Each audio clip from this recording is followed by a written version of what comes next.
Hi hello అందరికీ నమస్కారం. మరో ఇంట్రెస్టింగ్ వీడియోతో నేను మీ ముందుకు వచ్చేసాను.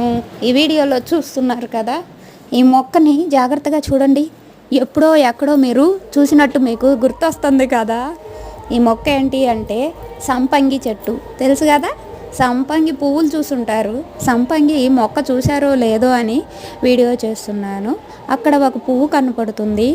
మా అదృష్టం ఏంటంటే ఒక 2 పువ్వులు కనిపించాయి, అవి కోసుకున్నాము. చూస్తున్నారు కదా, ప్రకృతిలోకి వెళ్ళినప్పుడు ఏంటో తెలీదు, ఎంతో ఆనందంగా ఆహ్లాదంగా ఉంటుంది. అయితే ఈ చెట్టు దగ్గరికి రావడానికి తోటలోకి వచ్చినప్పుడు మేము చాలా భయపడ్డాము. ఎందుకు భయపడ్డాము అంటే సంపంగి చెట్లు కాడ పాములు ఉంటాయంట. ఆ చెట్టు దగ్గరికి వెళ్ళి వీడియో చేస్తానికి వెళ్ళామే కానీ నాకు ఎంతో భయం భయం భయం భయం అనిపించిందండి.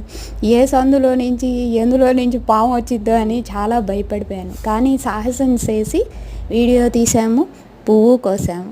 అయితే పువ్వు చాలా అంటే చాలా మంచి వాసన వచ్చిందండి.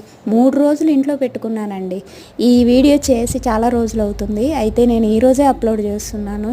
ఎంత బాగుందో వాసన. సంపంగి పువ్వులు ఏ దేవుడికి పెట్టాలో తెలిస్తే కామెంట్లో చెప్పండి. వీడియో నచ్చితే లైక్ కొట్టండి, మమ్మల్ని సపోర్ట్ చేయండి. వెంటనే సబ్స్క్రైబ్ చేసుకోండి మా ఆర్ సుధాకర్ రావు ఛానల్.